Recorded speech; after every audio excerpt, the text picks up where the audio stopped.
안녕하세요, 여러분. 어느덧 벌써 세 번째 시간이네요. 저는 수호입니다. 반갑습니다. 안녕하세요. 저는 소민입니다. 수호 씨, 잘 부탁드립니다. 네, 잘 부탁드립니다. 그럼 바로 시작해 볼까요? 네, 요즘 제가 좀 새로운 취미가 생겼거든요. 취미요? 뭐예요? 궁금한데요? 사실 제가 요즘 푸드 페어링에 푹 빠졌어요. 푸드 페어링이요. 아마 처음 들어보신 분들도 계실 것 같은데 쉽게 말하면 어떤 건가요? 네, 푸드 페어링은 어떤 음식과 음료를 함께 먹을 때 그 맛의 조화를 극대화해서 더 맛있게 즐기는 방법을 말해요. 예를 들어 스테이크를 먹을 때 어떤 와인을 곁들이면 더 풍부한 맛을 느낄 수 있는지, 아니면 매운 음식을 먹을 때 어떤 음료가 매운맛을 잡아주는지 같은 거죠. 와, 정말 흥미롭네요. 단순히 먹는 것을 넘어선 섬세한 즐거움이네요. 네, 그렇죠. 이게 생각보다 정말 재밌어요. 처음에는 뭘 어떻게 시작해야 할지 몰랐는데 이것저것 시도해 보면서 제 입맛에 맞는 조합을 찾아가는 과정이 너무 즐거워요. 와, 멋진데요? 그럼 수호 씨는 요즘 어떤 음식을 가지고 푸드 페어링을 즐기고 계세요? 요즘 제가 가장 즐겨 하는 건 바로 매콤한 떡볶이와 시원한 맥주의 조합이에요. 떡볶이의 매콤함과 맥주의 시원함이 입안을 깔끔하게 만들어주면서 다음 떡볶이를 더 맛있게 만들어주는 것 같아요. 오, 정말 좋은 조합인데요? 저도 떡볶이 정말 좋아하는데 맥주랑은 한 번도 시도해보지 않았어요. 다음에 꼭 해봐야겠어요. 네, 꼭 한번 해보세요. 정말 후회 안 하실 거예요. 손미 씨는 떡볶이를 어떤 스타일로 드시는 거 좋아하세요? 저는 약간 달콤하면서도 매콤한 국물 떡볶이를 좋아해요. 떡도 쫄깃하고 국물에 밥 비벼 먹는 것도 정말 좋아하고. 국물 떡볶이. 저도 정말 좋아해요.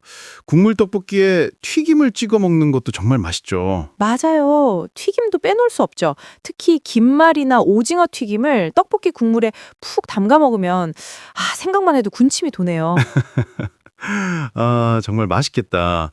저희 지금 무슨 이야기를 하고 있었죠? 맞아요. 푸드 페어링 이야기였죠? 네.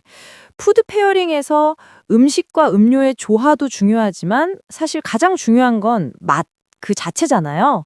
그래서 오늘은 수호 씨와 함께 좋아하는 음식에 대해 이야기 나눠보려고 해요. 한국 음식뿐만 아니라 세계 여러 나라의 음식도 함께 이야기하면서 여러분들의 어휘력도 쓱쓱 늘려가는 시간을 만들어 볼게요. 네, 좋습니다. 그럼 소민 씨부터 어떤 음식을 가장 좋아하시는지 말씀해 주시겠어요?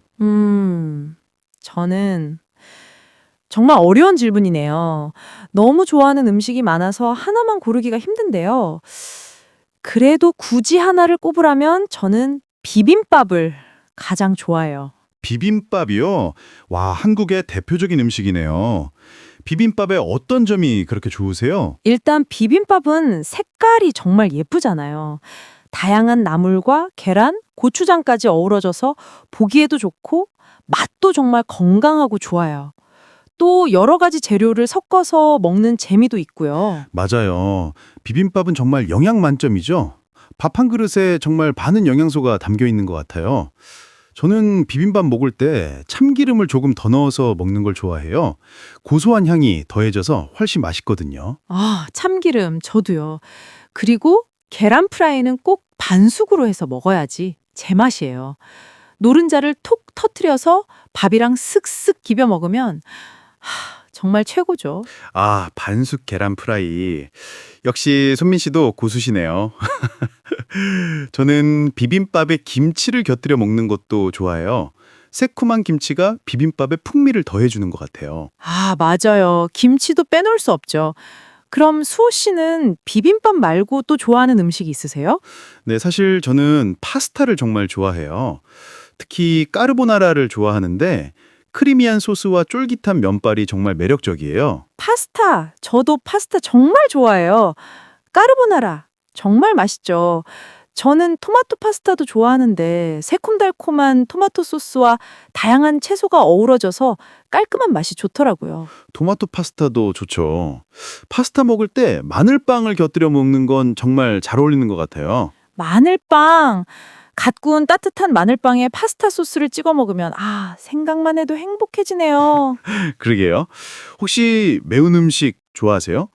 저는 매운 음식을 잘 못 먹는 편이라서 매콤한 음식을 먹으면 항상 우유를 옆에 두고 먹어요. 아, 소 씨는 매운 음식을 잘 못 드시는군요. 저는 매운 음식을 정말 좋아해요. 특히 불닭볶음면 같은 아주 매운 음식도 즐겨 먹는 편이에요. 와, 정말 대단하세요. 저는 불닭볶음면은 상상만 해도 혀가 얼얼한데요. 그래도 조금씩 연습하면 늘어요. 언젠가 도전해볼지도 모르겠네요. 그런데 수민 씨, 매운 음식을 먹을 때 우유 말고도 다른 방법이 있잖아요. 예를 들어 차를 마시거나 밥을 같이 먹는 것도 매운맛을 조금 진정시켜주는 것 같아요. 맞아요. 특히 차가운 물보다는 따뜻한 밥이나 차가운 우유가 더 효과가 좋다고 하더라고요. 그리고 또 하나. 매운맛을 중화시키는 데는 설탕이나 꿀이 들어간 음료도 도움이 된다고 해요. 오, 정말요? 그럼 매운 떡볶이를 먹을 때 달콤한 쿨피스 같은 음료를 마시는 것도 좋은 방법이겠네요. 네, 그렇죠.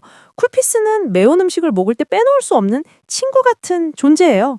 친구 같은 존재. 정말 좋은 표현이네요. 이렇게 음식을 먹을 때 사용하는 형용사들에 대해서도 이야기해보면 좋을 것 같아요. 예를 들어 맛있다는 기본이고 달콤하다, 짭짤하다, 새콤하다, 고소하다, 매콤하다, 향기롭다 같은 단어들이 있잖아요. 맞아요. 음식의 맛을 표현하는 형용사는 정말 다양하죠. 또 식감을 표현하는 단어들도 중요하고요. 쫄깃하다, 바삭하다, 부드럽다, 말랑하다, 아삭하다 같은 단어들이요. 오, 아삭하다. 예를 들면 오이나 배추 같은 신선한 채소를 먹을 때 쓰는 표현이죠? 네, 맞아요. 배추김치를 먹을 때 아삭아삭 씹히는 식감이 정말 좋다고 표현할 수 있고요.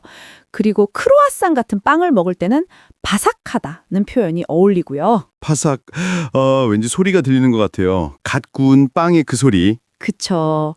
그리고 떡은 쫄깃쫄깃하다고 표현하는 게 가장 어울리는 것 같아요. 떡볶이나 가래떡처럼요. 쫄깃쫄깃. 또 떡볶이가 먹고 싶어지네요. 그리고 부드럽다는 푸딩이나 크림 같은 음식을 먹을 때 사용하면 좋겠어요. 네, 푸딩처럼 입에서 살살 녹는 느낌을 표현할 때 부드럽다고 하고요.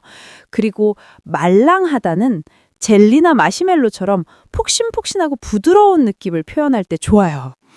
그럼 저희가 오늘 이렇게 다양한 음식과 형용사들을 이야기했는데 가장 좋아하는 음식과 가장 싫어하는 음식은 무엇인지 궁금해요. 제일 좋아하는 음식은 아까 말했던 비빔밥이고요.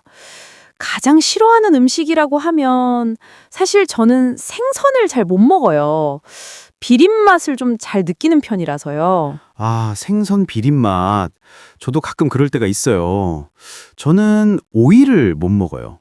특이한 향 때문에 먹지를 못하겠더라고요. 오이는 정말 호불호가 갈리는 채소인 것 같아요. 저는 오이를 무 대신 김밥에 넣고 싶을 정도예요. 정말 신선한 생각인데요. 그래도 김밥에는 오이가 들어가야 상큼한 맛이 나는 것 같기도 하고요. 그쵸. 사실 모든 음식들이 다 각자의 매력이 있는 것 같아요. 못 먹는 음식이 있다고 해도 그 음식을 좋아하는 사람들의 마음을 이해하려고 노력하면 더 넓은 세상을 경험할 수 있는 것 같아요. 맞아요. 그리고 우리가 오늘처럼 다양한 음식을 이야기하고 그 맛을 표현하는 단어들을 배우면서 한국 문화도 더 깊이 이해할 수 있게 되는 것 같아요. 네, 정말 그랬으면 좋겠어요. 오늘 저희가 나눈 이야기들이 여러분의 한국어 공부에 조금이나마 도움이 되었으면 좋겠습니다. 그럼요. 솔 씨와 함께 맛있는 음식을 상상하면서 즐겁게 이야기할 수 있었던 것 같아요. 저도 정말 즐거웠습니다. 다음 시간에 또 어떤 주제로 여러분과 이야기를 나눌지 기대가 되는데요. 다음 시간에도 유익하고 재미있는 내용으로 돌아올 테니까 많은 기대 부탁드려요. 네, 오늘 저희가 준비한 내용은 여기까지입니다. 끝까지 함께해 주셔서 감사합니다. 그럼 저희는 다음 시간에 다시 만나요. 안녕. 안녕히 계세요.